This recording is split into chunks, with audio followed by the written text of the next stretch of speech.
嗨，大家好，这里是书名锦鲤，我是余弟，韩国瑜的瑜，兄弟姐妹的弟，很高兴大家能来看我们的视频。前几天，民进党出身的国民党立委郑丽文在上赵少康和尹乃菁主持的乡民来冲康的网络节目的时候，针对民进党有一段的评论。郑丽文这段话貌似在痛骂民进党，但在余弟我听来却别有一番的理解。今天我来给大家分享一下。从民进党出身的这个郑丽文就说民进党这群人，我真的觉得很奇怪，花了这么多的钱，你也就选上了，你又不是第一次拿到政权，这已经是第二次拿到政权了。你拿到政权之后，就真的不好好做点事吗？你好好做一点点事情嘛！这个是人民的生命这是人民的财产这是人民的生活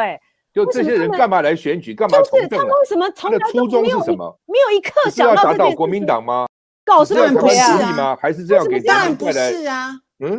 当然不是，都不是，他初衷都不是这些啊。他初衷就是第一个要夺权，升官发财。对，升官发财。第一个要夺权嘛，第二个就是说，很多民进党的人他可能现在已经不一样了啦可能再早一点点，他不是正二代，他也不是富二代，那他怎么样一夕之间翻身，就是靠政治啊，一夕之间就可以翻身啊，越选越有钱啊，越选越有权啊。那我觉得是这样子，就是说台湾的这个我们引以为傲的民主，其实是有重大瑕疵的，就是说政党所提名的人跟出来选举的人，你在政党内部的游戏跟你在大选的游戏所产生的人不是高人，他只是在这个游戏胜出，所以他并不是台湾有能力的人可能选不出来，真正有能力的人，对，不是的。因为第一个第一个民进党的初选，这个所谓的人头党员，我之前一直在杠的这个民进党台北市党部的这个大黑道，那你曾几何时，你一个曾经有这么高理想的人，你整个台北市首都的党员跟党部居然是被一个有黑道背景的大哥把持，而且当今的总统他是英系的大佬，还变成国策顾问，那是什么样的党内生态造成的？而且发生的事情观感这么难看，蔡英文还是必须护着他。那对一个在民进党里头没有根的蔡英文，他是怎么样在民进党内一关一关出来的？不就是这些人吗？陈明文怎么样从国民党到民进党都吃得开？不就是他们靠什么来养人头党员？那这些人头党员是什么样的人去当人头党员？所以你在党内的游戏规则的时候，你看民进党其实所谓的绿营也有一些很有坚持很有良心的有很多的知识分子可是他在民进党一个一个都被踢出去了，他有一个劣币驱逐良币的过程，尤其当有三立电视台之后，因为有了三立电视台，就你们刚刚讨论的，它有一个非常 powerful 的媒体，这个媒体是可以用来做党内斗争，不止斗蓝营，它也斗绿营，它斗绿营然后它利用媒体，扣就是这样子它为什么一定郑红营那时候党他们一扣就因为它才能够炒地皮靠媒体能赚几个钱你们还以为赵少康很有钱吗？没有，真的靠媒体能赚几个钱？没错，没错，他不是为了赚钱。他有了媒体之后，他就可以民进党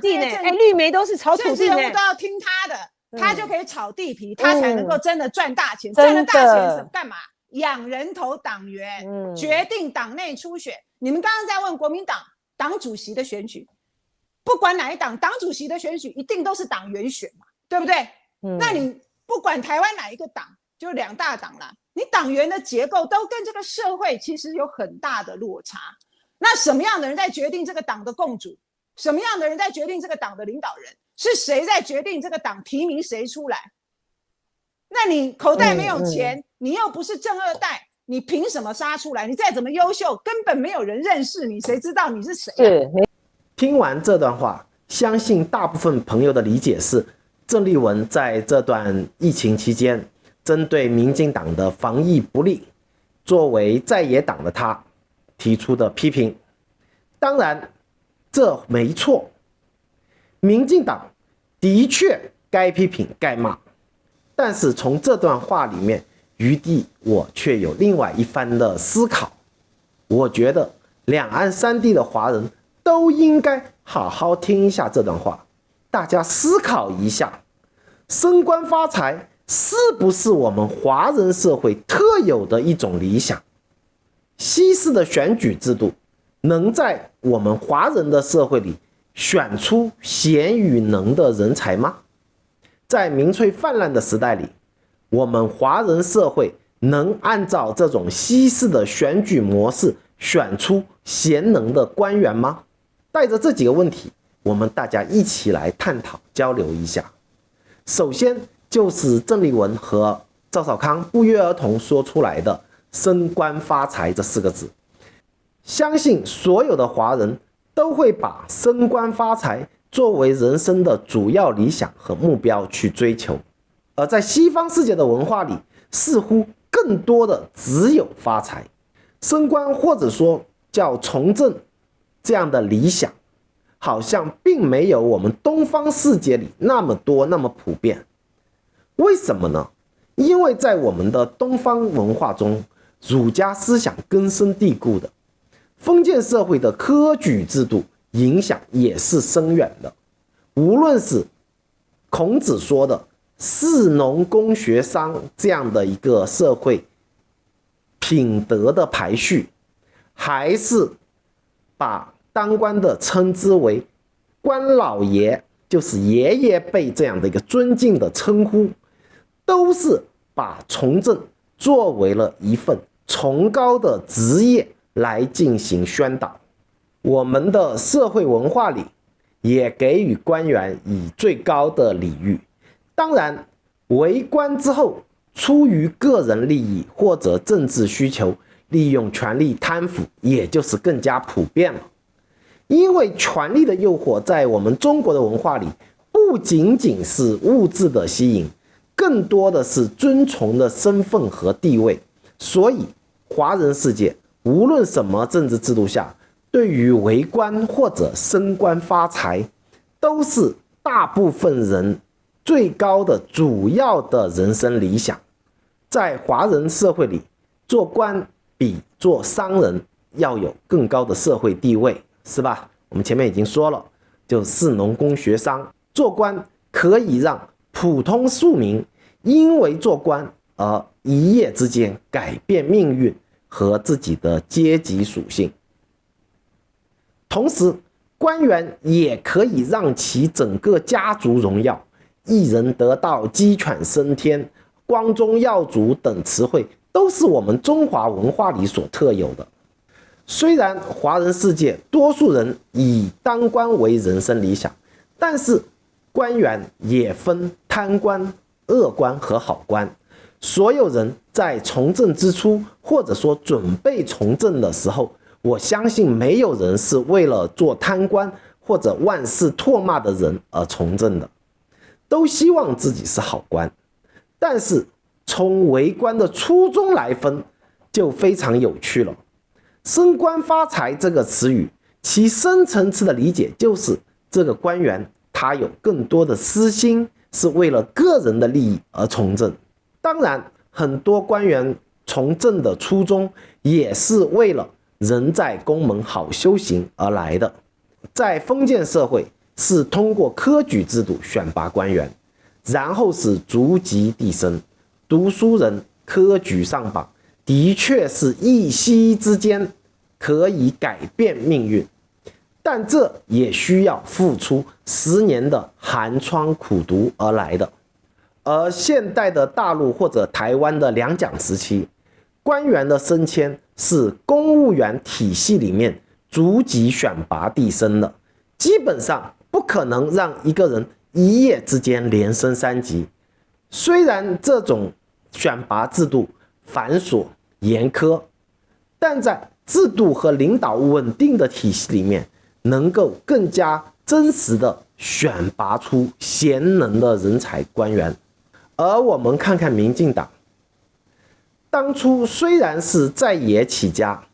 因为它是一个出身的政党，没有那么繁琐的官僚体系和历史的包袱，也没有那么多的人才可供挑选，所以只要有点才干，或者说给这个党带来利益帮助的，自然可以在党内一跃冲天。虽然当时民进党只是一个在野党，并没有执政资源，也不是真正意义的官，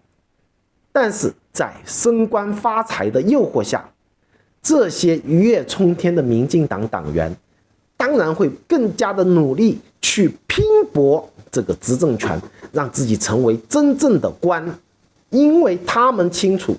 自己在党内这个职务的提升并不是真正的官，只有获得执政权，这个官才能够变现。在2000年和2016年，民进党2次获得执政权后，这些民进党党员尝到了执政权力的滋味后，完全就被权力的诱惑给吞噬了。只要是人，就会有私心，所有从政的人都一样。但是如何遏制官员的私心，这就需要有完善的官僚体系和选拔制度，这是需要时间的。我们在这里说，并非国民党有多优秀，而是国民党毕竟在台湾也执政了半个世纪，且是没有挑战的蒋家完全的统治情况下，当然就更有耐心来制定完善这道选拔的制度。而台湾在当下的西方式的民主选举体制下，4年一次的选举，在执政权随时可能丢失的威胁下，无论哪个党都没有耐心去完善自己的官僚体系。无论是政务官还是事务官，只要有选票，那就是对党有利的人，党就让他可以封官进爵，完全没有选贤与能的考量。因此民主选举的选票和官员的贤能的选择上，所有政党，不仅仅是民进党，也包括国民党，都会毫不犹豫地选择选票。毕竟执政权是依靠选票获得的，而不是贤能的官员。当然你可能会说，官员贤能不是可以帮助执政党获取选票吗？这个说法逻辑上没错，但是你不要忘记了，获取选票不仅仅只有官员的贤能执政，还有其他很多途径。像郑丽文说的，像媒体的宣传无论吹捧还是抹黑，都可以影响选民对一个官员的评价，无论这个官员是贤能的还是无能的还有黑社会，黑社会的人头不仅仅是黑社会成员，还有其势力影响下的区域选民。无论是暴力威胁还是非法的利益诱惑，都可以让黑社会帮助这个政党获取更多的选票。而无论是媒体还是黑社会，其获取选票的模式都比一位贤能官员经营地方获取的选票要直接的多、快速的多、有效的多。所以在选票的考量下，贤能只能退居其次。所以这种西方式的选举制度，真的可能对于我们东方这么迫切希望去当官的华人社会来说，未必是一个好的事。所以西方这种选举或者选拔官员的制度的模式，未必能在我们华人社会里选出真正的贤与能的人才来为官当然可能你会说，全世界哪个官员没有私心，只是西方世界的民主制度更加成熟，官僚体系及官员的选拔机制更加完善，台湾民主化才20多年，时间还不够，制度及法律的建设还需要时间。这话当然没错，但别忘记我们前面说了那么多的文化概念，